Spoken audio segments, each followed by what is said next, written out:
की यात्रा अनंत यात्रा है और क्षमा की यात्रा अनंत यात्रा है। कसाई की दृष्टि से जीव भटके तो अनंत काल अनंत सागर की यात्रा है और स्वभाव की अगर अनुभव अनुभूति हो तो अनंत सागर की यात्रा। अब एक तरफ सागर की यात्रा है, एक तरफ अनंत काल की यात्रा है और एक तरफ अनंत सुख काल की यात्रा है। तो सुख काल की यात्रा का सब अनुभव हो जब यात्रा बन। अब एक यात्रा संसार की चल रही है तो संसार की यात्रा में जो 84 का चक्र पूरा है और एक जीव है सूक्ष्म अपर्याप्त, सबसे सूक्ष्म जीव है। जीव तो परिपूर्ण, लेकिन वह शरीर की अवगाहना है, सबसे सूक्ष्म जीव है। माने आंखों से जन्म चक्षु से दिखे नहीं, लेकिन फिर भी है, शरीर संयोग नहीं। अब उस जीव की यात्रा की कथा बताओ, या वो जीव की कथा बताओ। एक निगूढ़ राशि में अनंत जीव राशि है, माने एक निगूढ़ राशि शरीर में जीव की अनंत निगूढ़ राशि है। और कितनी अनंत निगूढ़ राशि है? एक निगोदिया में अनंत जीव निगोदिया जैसी। कैसे? तो बोले इतने हैं जितने सिद्धालय में सिद्ध हो गए। अब सिद्धालय में सिद्ध कितने हुए? तो बस एक बात आती, अनंत हो। माने एक जीव निगोदिया की शरीर की अवगाहना में अनंत जीव राशि है और वो जीव की इतनी सूक्ष्म अवस्था है कि दिखता नहीं है और दिखने के बाद भी है। तो शरीर है, श्लोक कहने में आता है कि जीव राशि के है, अनंत जीव राशि। और अगर शरीर अतीत हो जाए, सिद्ध अवस्था को उपलब्ध हो जाए, वो शरीर अतीत नहीं, वो शरीर अतीत तो है कहने में आएगा, लेकिन बस अवस्था वही है कि बाद शरीर का नाम की संज्ञा से कोई प्रयोजन नहीं। इतनी बात बनती है।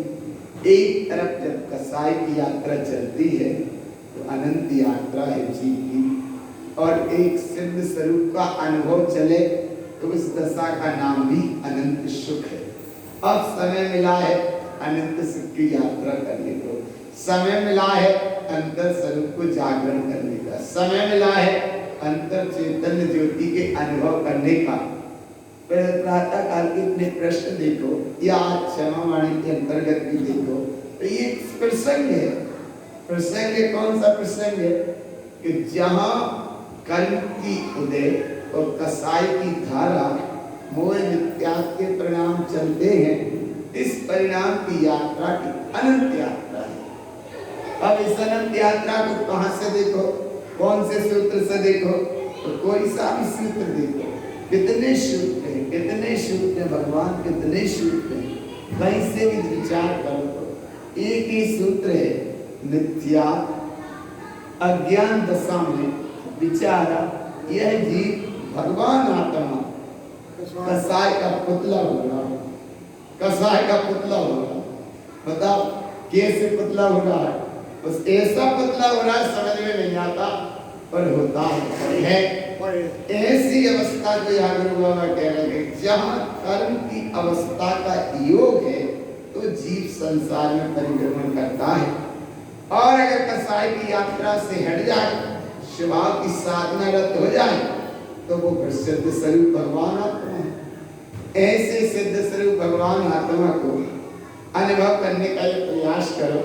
फिर जहाँ कहने में आता है एक जगह एक जीव ने मृत्यु को जीतने का भाव भाया।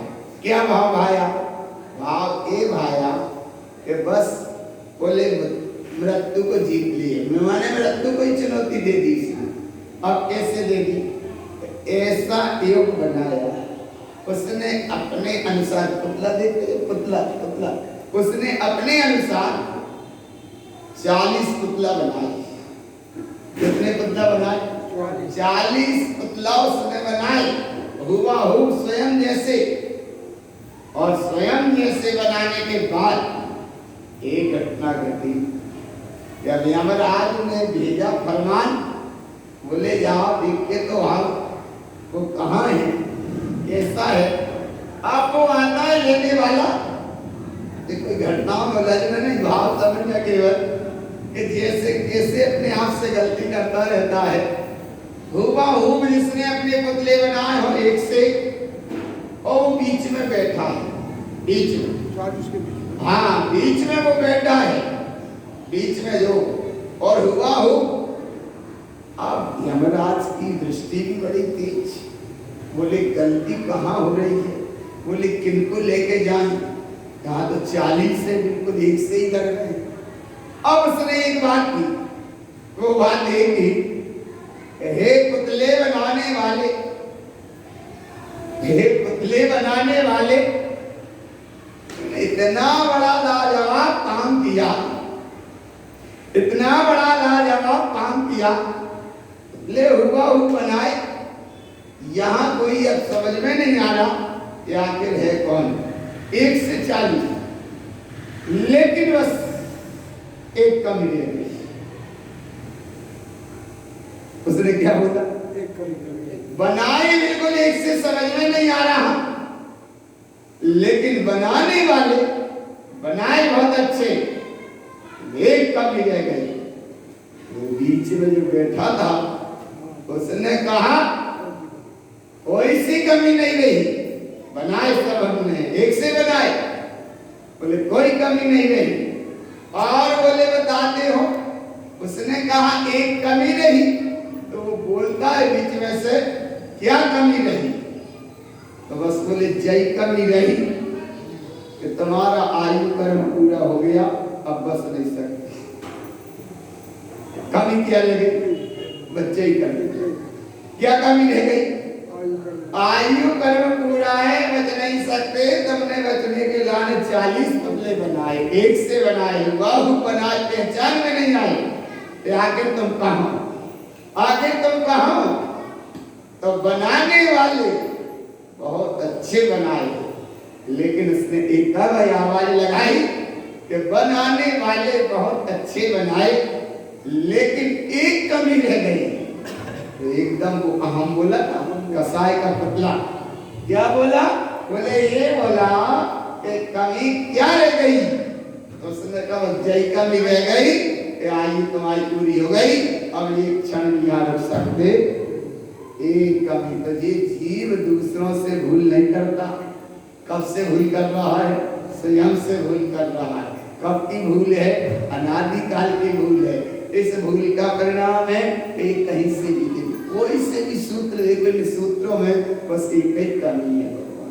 कमी सूत्र अपने आप में पूरे हैं, लेकिन कमी क्या है कि सूत्र पढ़ने के बाद इस सूत्र अनुभव के विषय चले, चिंतन धारा के विषय चले, अनुभूति के विषय चले, इसका नाम उत्तम क्षमा पढ़नी है। और जब क्षमा का महासागर चल रहा हो, तो ऐसे क्षमा के भाव को देखो, एक भाव और यहाँ देखो, कसाई की दशाएं 4 होती हैं। कसाई बिल्कुल क्रोध, मान, माया और लोभ, एक कसाई 4। अब एक कसाई का जो परिणाम है वो पाषाण की रेखा समान होता है, अनंतानुबंधी कसाई। देखो वह एक प्रमाण है, कितना कृष्ण प्रमाण है कि अनंतानुबंधी कसाई मिथ्या दृष्टि को होती है। किसको होती है, मिथ्या दृष्टि को। मिथ्या दृष्टि को नियम ही है अनंतानुबंधी कसाय। तो कसाय के परसेंटेज कोई है, क्रोध, मान, माया और लोभ, चारों होंगी तो एक सी होंगी, और अनंतानुबंधी तो 4 ही अनंतानुबंधी होंगी, और 4 अनंतानुबंधी होंगी तो फिर एक सी होंगी, और जहाँ एक सी होंगी तो उसका परिणाम क्या होगा, पत्थर की रेखा के समान। और पत्थर की रेखा के समान होगी तो किसकी होगी, मिथ्या दृष्टि है, मिथ्या दृष्टि। और जहां एक बार कसाई का हो समन, आत्मा का हो अनुभवन, इंद्रियों का हो दमन, कसाई का हो समन और आत्मा का हो अनुभवन, मिथ्यात का हो गमन, कसायों का हो समन इंद्रियों का हो दमन, तब कहिए आत्मा का अनुभवन। और जब आत्मा का जहाँ अनुभव हो, ऐसे आत्मा के अनुभवन में जहाँ बैठो, तो उस अनुभवन की ये महिमा यहाँ बताई कि एक बार जहाँ सम्यक्त का भाव जागृत होता है, और जहाँ सम्यक्त का भाव जागृत हुआ तो अनंतानुबंधी कसाय हट जाती है। हट गई अनंतानुबंधी कसाय हटी, तभी तो सम्यक्त का भाव जागृत है। सम्यक्त सम्यक्त की शब्द सम्यक्त के वैभव की अगर बाधक है तो वो अनंतानुबंधी कसाय। सम्यक्त की अगर बाधक है तो अनंतानुबंधी कसाय है। और ये अगर 6 महीना के ऊपर चली जाए एक समय मात्र भी, तो अनंतानुबंधी नाम पा जाती है। और अनंतानुबंधी का मतलब है जो अनंत संसार का अनुबंध कराए, अनंत संसार का अनुबंध कराए, उसका नाम अनंतानुबंधी कसाय है। अनंत संसार का, घोर संसार का अनुबंध कराए, उसका नाम अनंतानुबंधी कसाय है। और ऐसे अनंतानुबंधी कसाय के परिणाम से हटे, और जहाँ सम्यक्त का भाव जागृत होता है तो अनंतानुबंधी कसाय छूट जाती है। फिर दूसरी अवस्था बनती है अप्रतिख्यानावरण। और अप्रतिख्यानावरण कसाय की अवस्था ये बनती है अविरत दृष्टि को होती है। सम्यक दृष्टि तो है लेकिन हमें व्रत नहीं किए, अविरत सम्यक दृष्टि है। अविरत सम्यक दृष्टि को एक कसाय का परिणाम चलता है। अब देखो क्या इसमें व्याख्या रहती है, बात बस ये रहती है कि 6 महीना के जो ऊपर जाए उसका नाम है अनंतानुबंधी कसाय, और 15 दिन के ऊपर 6 महीना के भीतर जो जाए उसका नाम है अप्रतिख्यानावरण।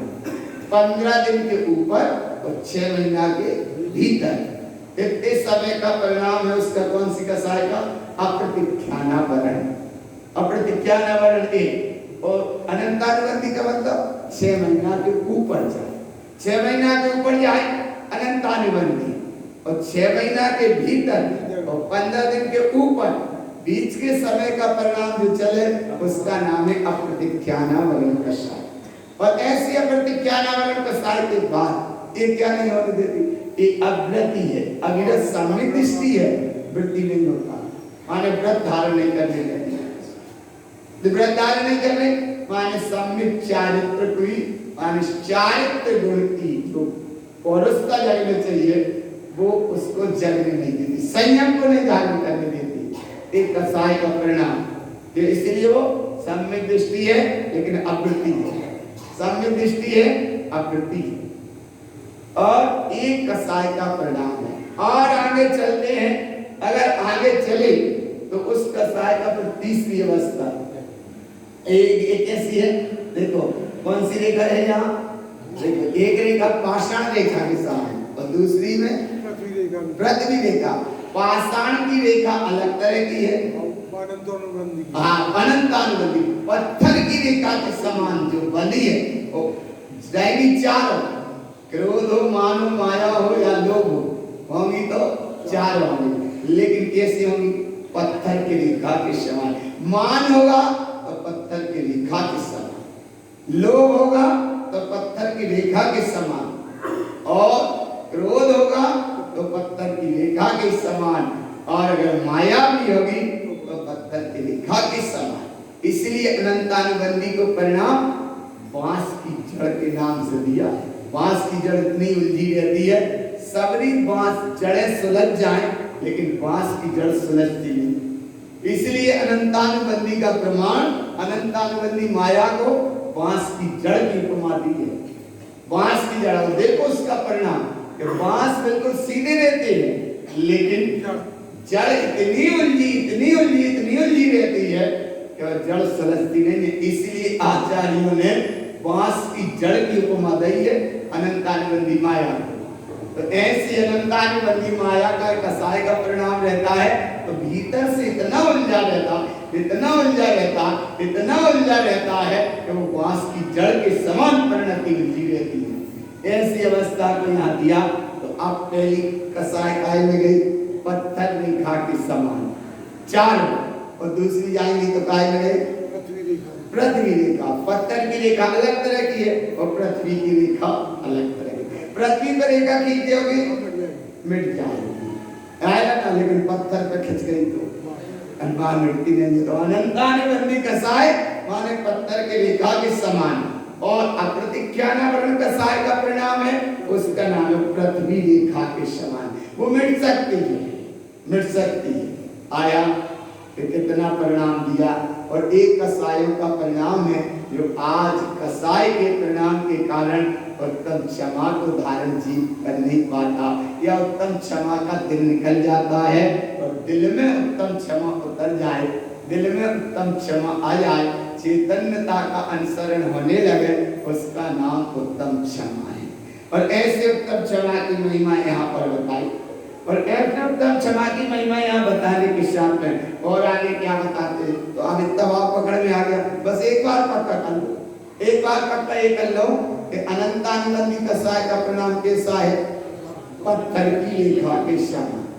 और अप्रतिज्ञानावरण कसाय का मतलब 6 महीना के भीतर और 15 दिन के ऊपर, इस बीच के समय का जो परिणाम चले उसका नाम क्या है, अप्रतिज्ञानावरण कसाय। और उसकी अवस्था कितनी है, पृथ्वी की रेखा के समान। अब तीसरी अवस्था बनती है जिसका नाम है प्रदिख्यानावरण। अब तीसरी कौन सी है, प्रदिख्यानावरण। प्रदिख्यानावरण का परिणाम क्या है, देखो वहां लिखा, प्रदिख्यानावरण माने धूल रेखा समान। तो एक पृथ्वी रेखा अलग है, पत्थर रेखा अलग है, और धूल की रेखा अलग है। अब इसका परिणाम कितना रहता है, 15 दिन के भीतर और 48 मिनट के ऊपर। 48 माने एक मुहूर्त, एक मुहूर्त, एक मुहूर्त। 48 मिनट माने एक, 48 मिनट के ऊपर और 15 दिन के भीतर इतनी कसाय का परिणाम है। तो उस परिणाम को बता रहे हैं प्रदिख्यानावरण कसाय। और ऐसे प्रदिख्यानावरण कसाय का यहाँ परिणाम बताया। और एक प्रदिख्यानावरण कसाय क्या नहीं होने देती कि वो देशव्रत अर्थात श्रावक के व्रतों को नहीं लेती। एक तरफ की कसाय सम्यक्त नहीं होने देती, अनंतानुबंधी कसाय, और दूसरी अप्रतिज्ञानावरण कसाय ये व्रत नहीं होने देती, व्रत नहीं होने देती। अब तीसरी जो आ रही है ना, ये देश वृत्ति तो हो गए, देखो ये देश आया ना, ये देखो ये धूल रेखा के समान प्रदिख्यानावरण कसाय, धूल रेखा के समान इसकी यात्रा है। और ये 15 दिन के भीतर और 48 मिनट के ऊपर।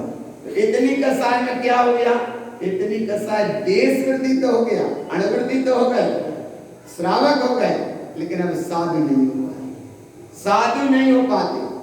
इसलिए एक कसाय का परिणाम चलता है, ये भी कसाय का परिणाम है। और तीसरी बात चौथी कसाय है, उस कसाय का नाम है जल रेखा के साथ। अब चौथी कसाय कौन सी है, जल रेखा के साथ। जल रेखा का परिणाम क्या है, इधर खींची और अपने आप, लेकिन फिर भी देखा तो दिखती है, भले ऐसी खींचोगे लेकिन दिखती तो है, ऐसी भी खींचोगे तो भी जल पे रेखा दिख जाती है, लेकिन ऐसी खींची अपने आप दिखती है। तो उसने मतलब है कि 48 मिनट के जो भीतर और एक अंतर मुहूर्त का समय दिया है कि अंतर मुहूर्त 48 मिनट के भीतर और एक मुहूर्त पूरा होता है 48 मिनट का। 48 मिनट के जो भीतर गल जाए उसका नाम तो अब है तो है संजलन कसाय। और अगर वो भी गल जाए तो वो साधु फिर अनंत दशा को उपलब्ध हो जाती है। कौन सी दशा को, अनंत दशा। तो अनंत दशा को कौन से साधु उपलब्ध हो गए, वही जिनकी संजलन कसाय भी गल गई। जिनकी संजलन कसाय गल गई से वो साधु कौन हो गए, मुनिराज तो थे, लेकिन अब क्या हो गए, वो बस वो हो गए सीधे, सिद्ध नहीं अरहंत हो गए, अरहंत। अनंत अवस्था को जो उपलब्ध हो जाए उसका नाम है संजलन कसाई भी गल जाए। वो पानी की रेखा के समान वाली भी गल जाए उसका नाम है संजलन कसाई भी गल जाए। संजलन कसाई भी गले उसका परिणाम है जल रेखा के समान वाली कसाई भी गले तो साधु अरहंत हो जाएंगे। अगर जल रेखा वाली भी रेखा रहेगी तो हमें वो नाम को पाना कसाय वाले को इसी, लेकिन कसाय तो कसाय चाहे अनंतानुबंधी का कसाय का परिणाम हो और चाहे अपने ज्ञाना वर्ण का हो, चाहे अपने ज्ञाना वर्ण का हो और चाहे संमिलन का हो, कसाय तो कसाय। और कसाय की परिभाषा क्या है? जो आत्मा को कर्मों से कसे अथवा दुख ले उसे कसाय। और कसाय से जो अनुरंजित परिणाम है उसका नाम निश्चय है। कसाय बाहर से दिख भी जाए लेकिन लिस्या दिखती है। देखो सुन, बाहर से अगर किसी का कसाय का परिणाम और उसने बाहर से दिख गई, चलो क्षमा मांग ले, क्षमा हो जाएगी, क्षमा कर लेंगे, लेकिन कसाय दिख जाएगी और अंदर से जो लिस्या है, अब तुमने क्षमा मांग तो ली लेकिन सामने वाले ने करी कि नहीं करी। देखो कसाय कैसे मलेशिया कैसे काम करती है। किसी से कोई बदी कसाय, उसने क्षमा मांगी, एक तरफ से उसने क्षमा मांगी कि भैया इतने दिन से हमारी इनसे परिणाम ऊंचे नीचे चल रहे थे इसलिए आज हम इनसे क्षमा मांगते। उसने उससे क्षमा नहीं मांगी लेकिन क्षमा तो मांग ली, पर वह क्षमा के परिणाम में जैसे उसने क्षमा मांगी तो वो सामने वाला कहे कि हाँ हमने तुझे भैया क्षमा मांग ले तो क्षमा हमें कर। एक ने मांगी और एक कह दे, कह दे तो गलेगी, और बाने मांग ले और बाने कछु नहीं कही और वो बंद किया। सामने वाले ने मांग ले कुछ, बाने मांग ले, लेकिन सामने वाले ने करी नहीं है। आराधना भगवान पकड़ में लिस्या का परिणाम सा बोले मांग ली तो क्या मांग ली, ऐसे तो नहीं अगली साल भी मांग ले, 2 साल पहले मांग ले, लेकिन हम करें तो आया ना। तो मांगना अलग है और मानना अलग है, और मानना और मांगने में जानना काम अलग है।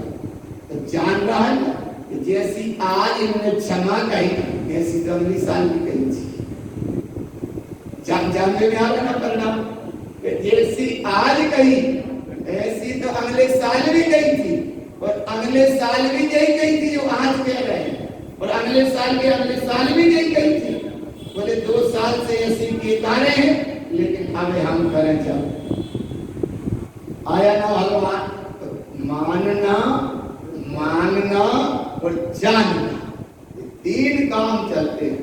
मांगना बड़ा सरल है, भैया उत्तम क्षमा कह दिया, लेकिन उत्तम क्षमा कहना अलग है और सामने वाला कहे ईमानदारी से कि हाँ तुमने मांगी तो हमने तुम्हें उत्तम क्षमा कर, उत्तम क्षमा करी। क्योंकि एक ने मांगी और एक कहे कि हाँ उत्तम क्षमा कर देंगे। लेकिन ऐसा क्या होता है, देखो सामान्य सी परिभाषा में कहते ना उत्तम क्षमा उत्तम जाओ, उनने भी कहते उत्तम क्षमा क्या अलग है, क्योंकि बंदी ही नहीं ऐसा परिणाम ही नहीं है, लेकिन निभाते हैं। क्या निभाते हैं? उनने कहा भाई उत्तम क्षमा, उनने भी कहते उत्तम क्षमा, काहे के बंदी नहीं हुई, बंदी नहीं है। जो उसने कहा उसने भी कह दिया, सामान्यता से कह दिया कि भैया उनने कहा उत्तम क्षमा, उनने भी कह दिया उत्तम क्षमा, हाँ भैया उत्तम क्षमा, कछु है नहीं, काहे के ना बंदी नहीं। लेकिन जहां बंदी है वहां बनने के साथ में वह 2 के बीच में बंदी है, और जब 2 के बीच में बंदी है तो एक मांगे और एक कहे कि हाँ तुमने मांगी तो अब हमें क्षमा करते। इसका परिणाम है उत्तम क्षमा।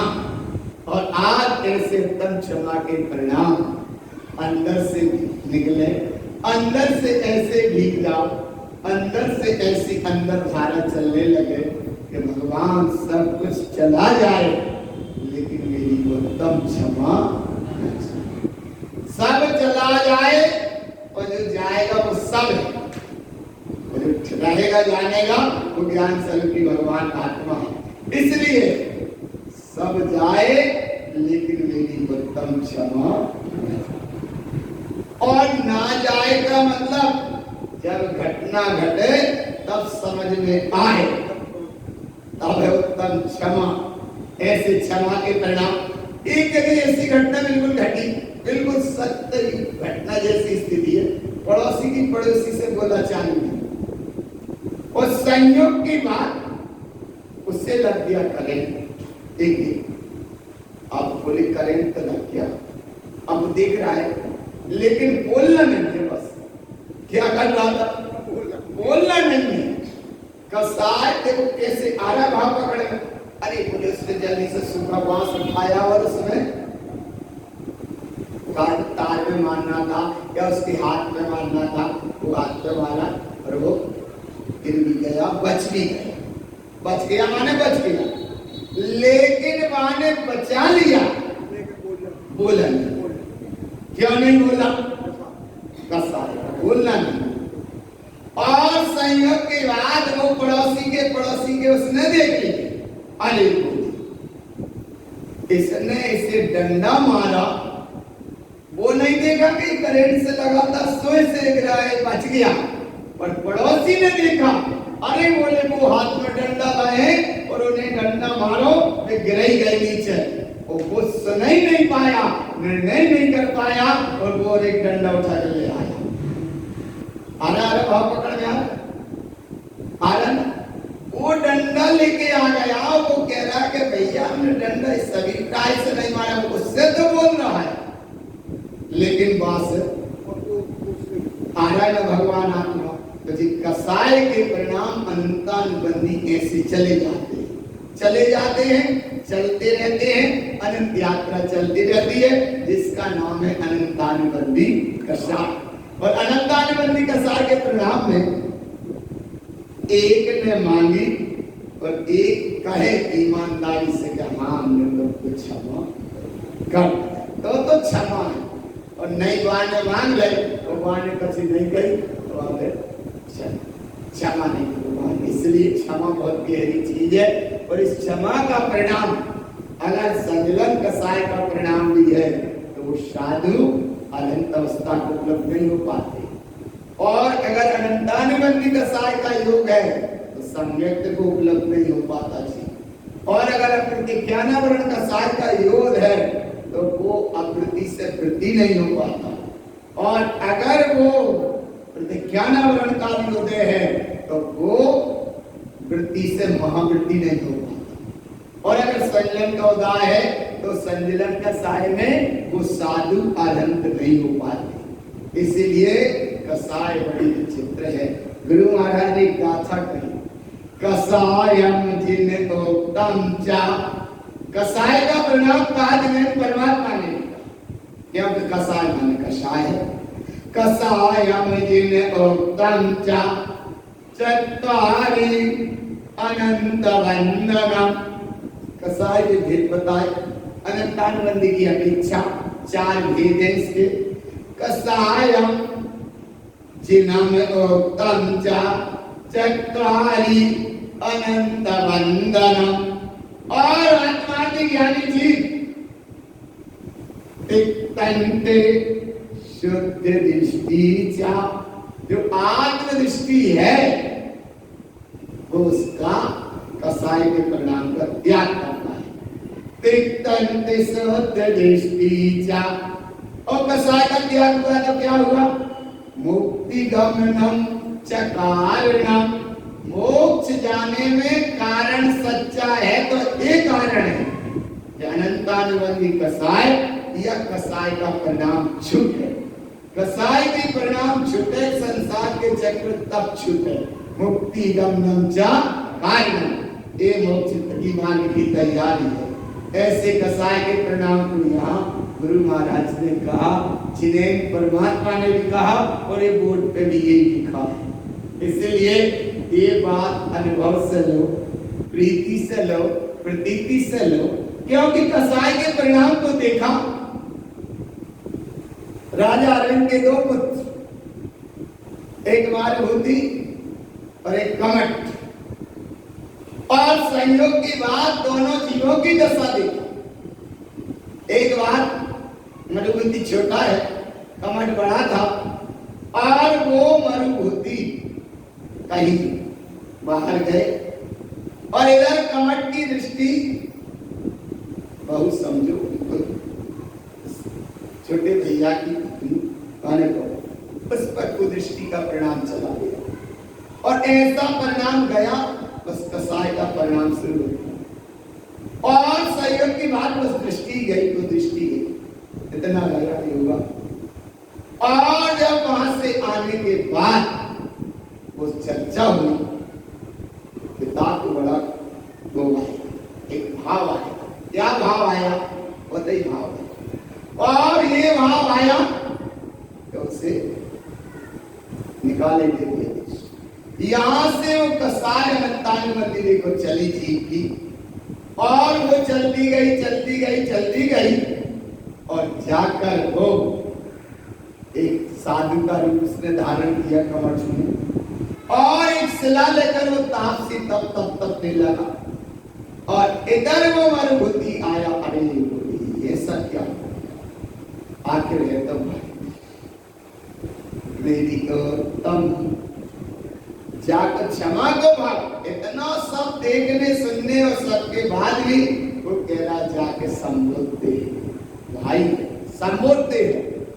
आया कर्म का उदय आ गया, लेकिन फिर भी संबोधते हैं जाकर, और वो गया मालूम उनको समझाने, और वो समझा तो नहीं पाया, तो उसने वो जो शिला हाथ में लिए था वो शिला ही जैसी शिला पटकी तो जीवन लीला शांत, जीवन लीला तो शांत हो गई, लेकिन अनंतानुबंधी कसाय शांत। यहां से वो कसाय बनती गई और आगे बनता गया। फिर कहीं वो मरुभूति जाकर हाथी की पर्याय में पहुंचे, और वो कमट कहीं सर की पर्याय में पहुंचा, और इतना सब कर्म चलता रहा। और ऐसी योग यात्रा देखो कि अगर वो मरुभूति अगर पारसनाथ की पर्याय में भी पहुंच गए, तो भी कमट में अपना पैर पत्थर पर बरसाते ही था। इसीलिए भगवान बड़े विचित्र कहानी है। 10 भव तक चला एक कमट और पारसनाथ का पैर। कितने भव तक चला? 10 भव तक चला, लेकिन पारसनाथ ही बने रहे, और कमट ही बना रहा। कमट ही, और पारसनाथ बने रहे पारसनाथ। तो देख तो 10 भक्त के पैर के परिणाम को भी हटाकर, क्योंकि उनका हर समय परिणाम चलता रहा, मेरी उत्तम क्षमा न जावे। ऐसे उत्तम क्षमा के भाव में वो बैठे रहे। वो पारसनाथ दशा को उपलब्ध हो गए। और कमट की क्या दशा भाई? अब तक उसका कोई बस कमट कहाँ है? बस कमट कौन से मठ में है, कहाँ है? बस संसार का चक्कर चल रहा है। काय का परिणाम रहा है? अनंतानुबंधी। लेकिन वो कसाय का समन करके, कसाय का भवन करके, कसाय को छोड़कर आत्मा का अनुभूति करके पारसनाथ बन गए। पारसनाथ बन गए। इसीलिए यहाँ कह रहे हैं कि पारसनाथ अगर बनना है और अपनी अगर परम प्रभुता को पाना है, तो कम से कम इस कसाय को छोड़ना। कब हो जाए जीवन की शाम, किसी का कोई नहीं है पता पैगाम। जाने के पहले कसाय का परसेंटेज को समझो और उसको छोड़ने का प्रयास करो। किसी से ना हो, अच्छी बात, लेकिन फिर भी है क्योंकि ये कसाय का पुतला अज्ञान विद्या दशा में जी कसाय का पुतला है ये भगवान आत्मा, लेकिन फिर भी ना हो तो अच्छी बात, और अगर हो क्षमा। कौन सी बात है? क्षमा। लेकिन क्षमा दोनों तरफ से, ऐसी तो क्षमा है। और अगर एक तरफ से नहीं हुई क्षमा और एक ने अगर मानता भी रहा क्षमा और उसने नहीं करी क्षमा, तो उसका वो गहरा अनुबंध छूटता नहीं है। और एक परिणाम बदलते बदलते अनंत काल की यात्रा चली जाती। कितनी यात्रा चली जाती है? अनंत काल की। इसलिए गुरु बाबा कह रहे हैं कसायम चक्रारी अनंत वंदना। किसने कही? कसायम, जिन्हें उत्तम चा, जिन्हें परमात्मा ने। और इस कसाय को गलाने के लाने देखो एक और सूत्र यहाँ लिखा है, क्षमा मानने के लिए नम्रता विनम्रता बहुत जरूरी है। आ जाए, नाम नहीं बता रहा लेकिन आ जरूर। चलते चलते अब ये बात हम थोड़े देर यहाँ शामिल हुए, बीच में कोई भी बात नाम नहीं बता रहे, भाव समझ लो बस। एक व्यक्ति आया और किसी भी व्यक्ति से कोई परिणाम था, एकदम उसने को हमारे पास आया, बिल्कुल यही चिंता लेके सामने, बिल्कुल आ जाएगी ताजी घटना है।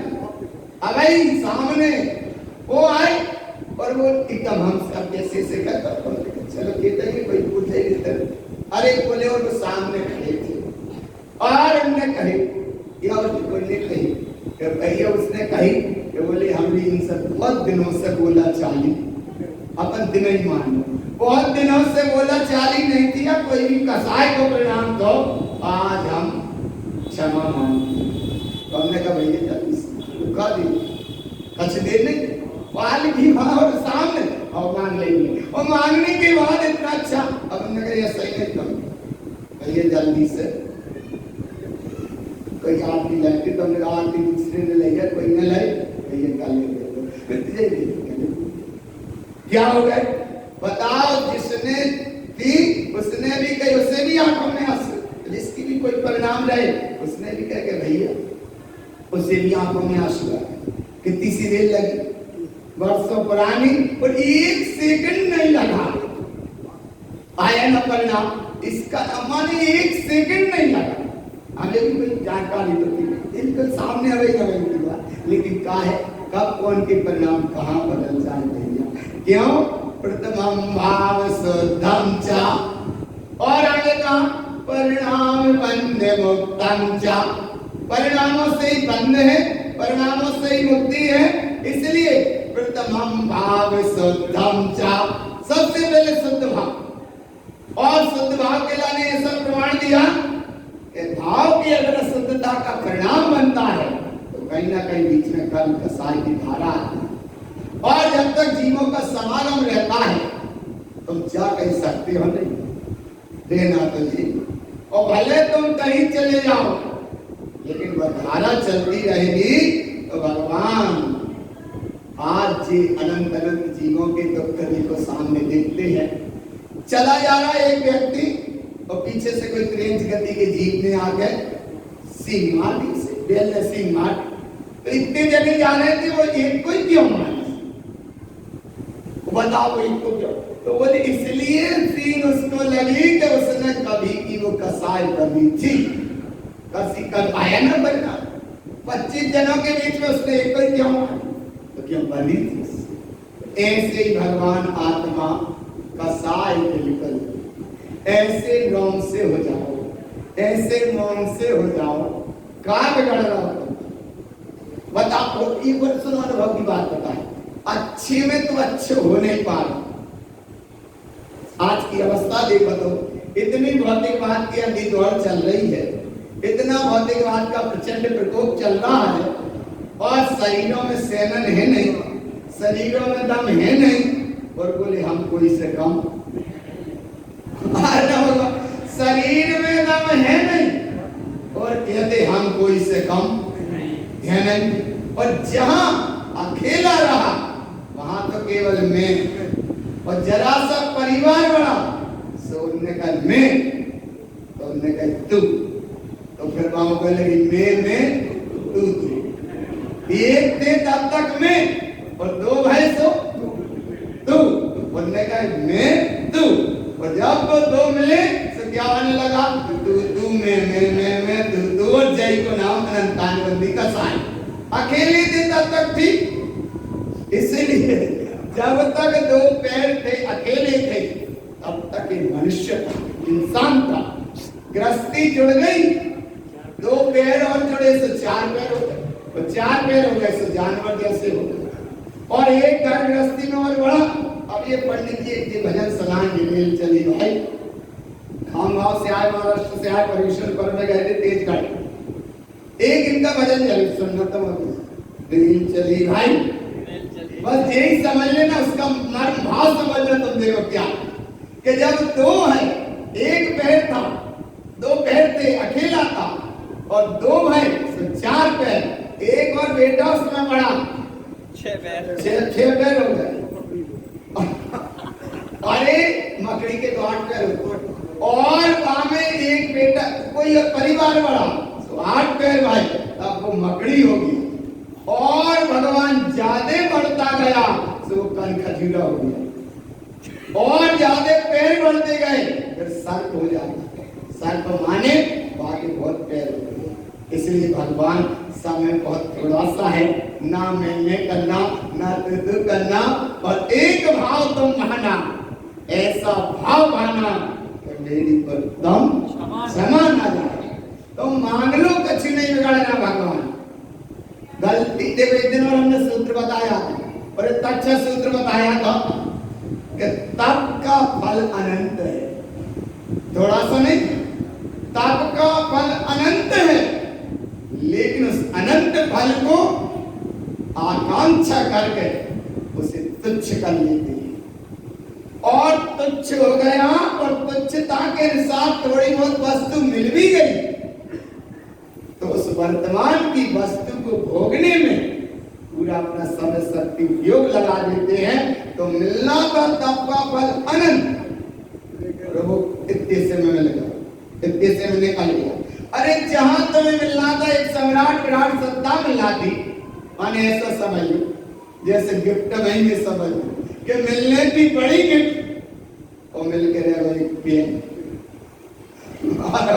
अच्छा पेन भी मिला तो संयोग की बात वहां में रिप्लाई,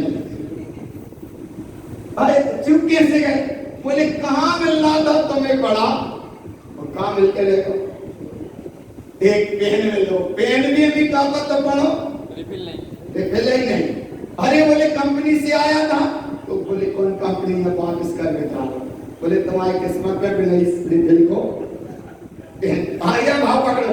ऐसे यह होता कि तप का फल तो अनंत है, लेकिन इस तप के फल को आकांक्षा करके उसे तुच्छ कर लेते, और तुच्छ वस्तु मिल भी गई तो वह तुच्छ वस्तु भोगने में इतने संयुक्त हो जाते हैं कि हम अब तप के फल को ही भूल जाते हैं। और ये भूल आज की नहीं है, अनादिकाल की ये भूल होती आ रही है।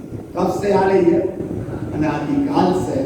और जैसे जैसे संयोग बहुत अच्छे मिलते हैं तो वो ऐसे भटक जाता है, उनने उनसे सीखे थे, उनने उनसे सीखे थे, उनने सीखे थे। इस परिणाम का परिणाम ये है कि जहाँ मैं दूध भाई, उसका नाम है संसार का चक्र। और आज कितना अच्छा दिन है, जैसे मट्टी बिल्कुल गल जाती है और मट्टी प्रतीक्षा करती है कि मट्टी गल गई, वो प्रतीक्षा कर रही है कुछ बन जाने को। माटी गली है, वो प्रतीक्षा कर रही कुछ बन जाने को, और अगर वो मट्टी का कुछ नहीं बन पाया फिर वो जैसे की तैसे डीमा बन जाएगी। इसलिए माटी गली है, प्रतीक्षा कर रही है मटका बनने के लिए, वो प्रतीक्षा कर रही है सुराही बनने के लिए, वो प्रतीक्षा कर रही है कि कुछ पात्र बन जाए ताकि मैं जीवों के लिए कम से कम ठंडा जल दो, वो प्रतीक्षा कर रही है। तो ऐसे ये भगवान आत्मा इतने परिश्रम बल की बेला से निकले, शाश्वत धर्म की निधि से तुम निकले, और आज है मेरी को उत्तम क्षमा न जावे। ऐसे क्षमा के प्रणाम के साथ आज तुम बैठे हो और ऐसे गल गए बिल्कुल भीतर से। सब एक पढ़ा था, देखो नीचे सूत्र लिखा, देखो कितना अच्छा सूत्र लिखा, क्षमा वाणी में नहीं प्राणी में होना चाहिए। क्षमा वाणी में नहीं प्राणी में होना चाहिए। कम से कम आज तो इस मानी प्राणी को पानी पानी हो जाना चाहिए। आज तो सही देखो, क्षमा वाणी में नहीं प्राणी में होना चाहिए।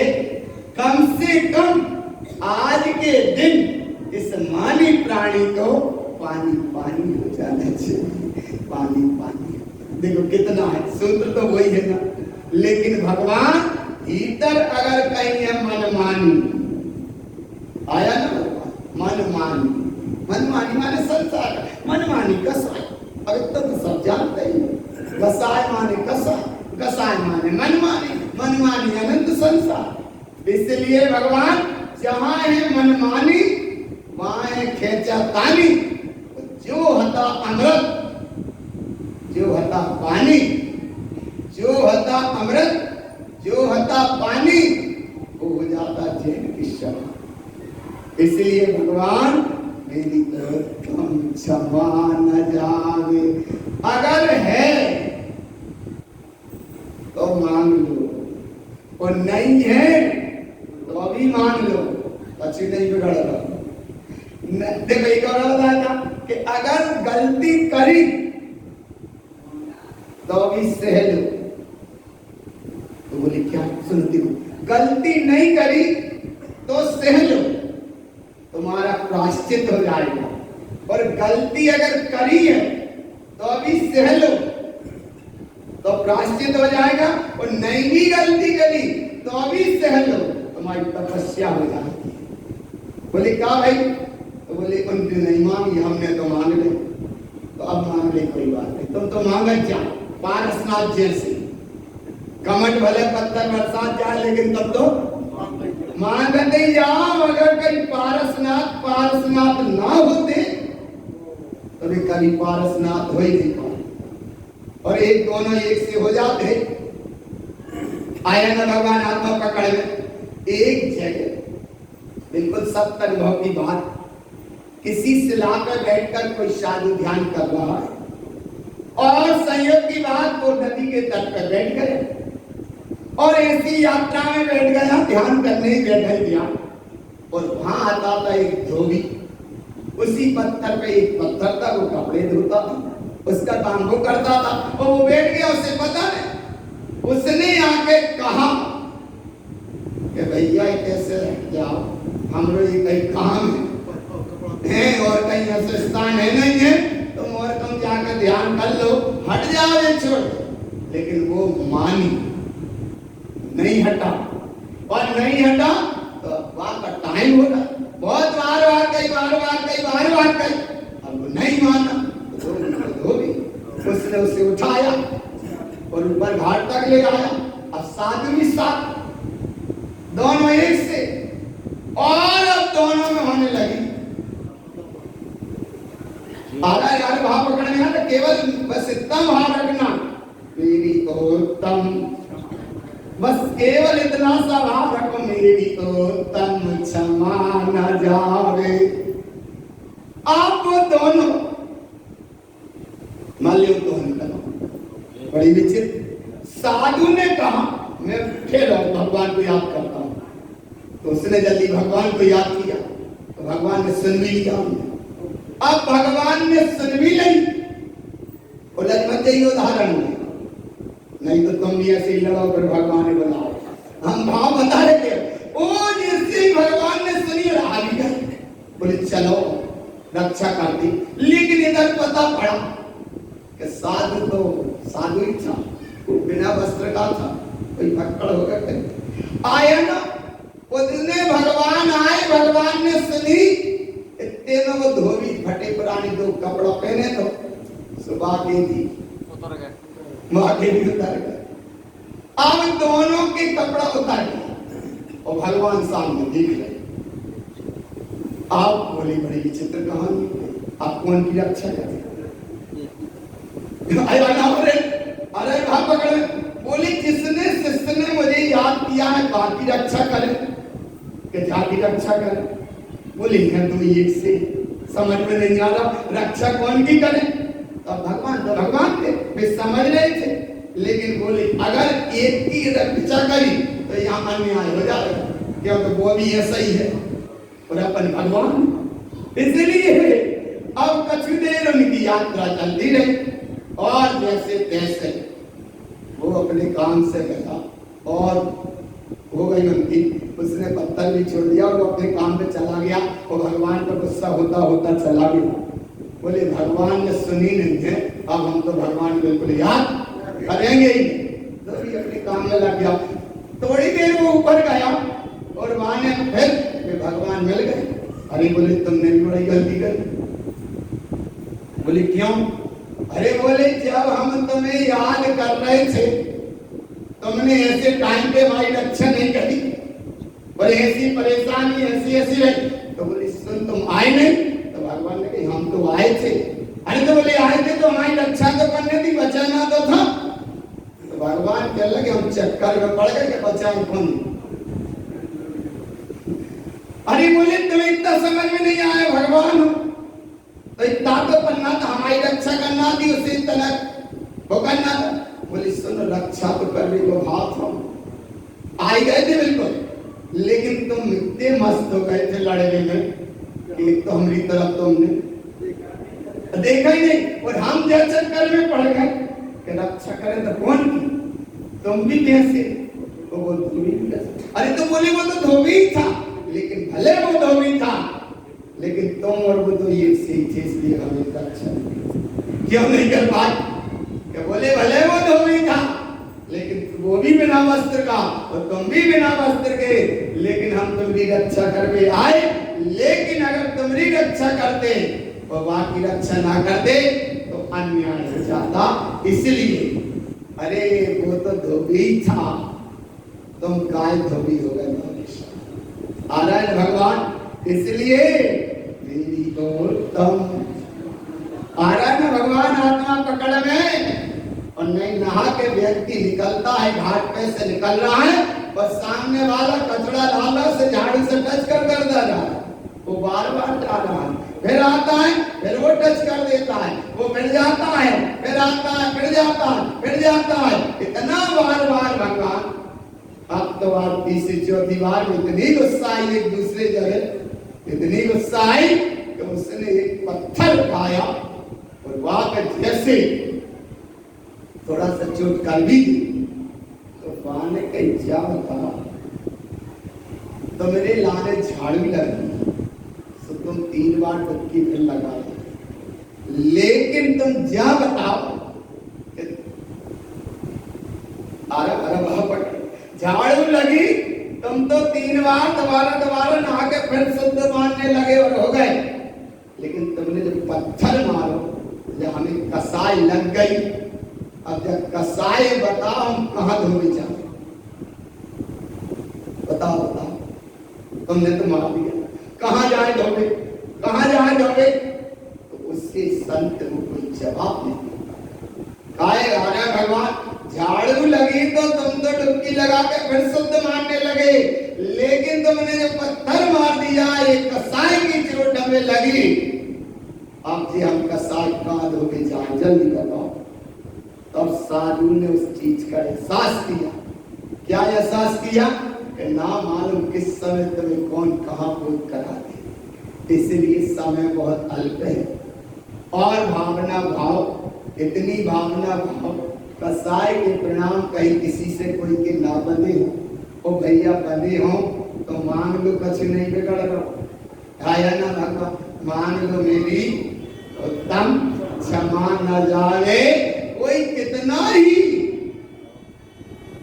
लेकिन मेरी उत्तम और कम से कम आज तो हो जाओ पानी पानी, ऐसी भावना हो जाओ। सही बात। एक और बिल्कुल ऐसे अच्छा एक अनुभव हुआ। एक छोटी सी बेटी बेचारी 1 आध घंटा से रो रही, और वहां के एकदम माने आके कही, उनको कही, माने जो श्रीमान जी से कही, अरे बोले तुम कहाँ 1 घंटा से परेशान रो रहे थे। तो श्रीमान जी ने बड़े हंसते हंसते, अरे बोले हम तो चाहिए तो है लियो बता आया ना बाबा, वो कहीं बेवर हो जाते।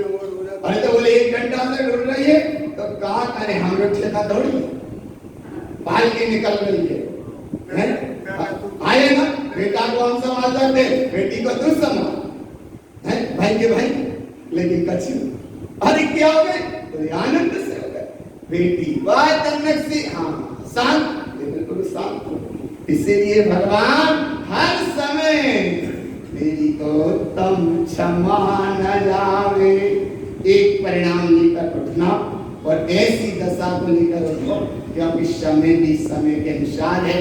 आज ऐसा था, आप सबने बड़े अच्छे से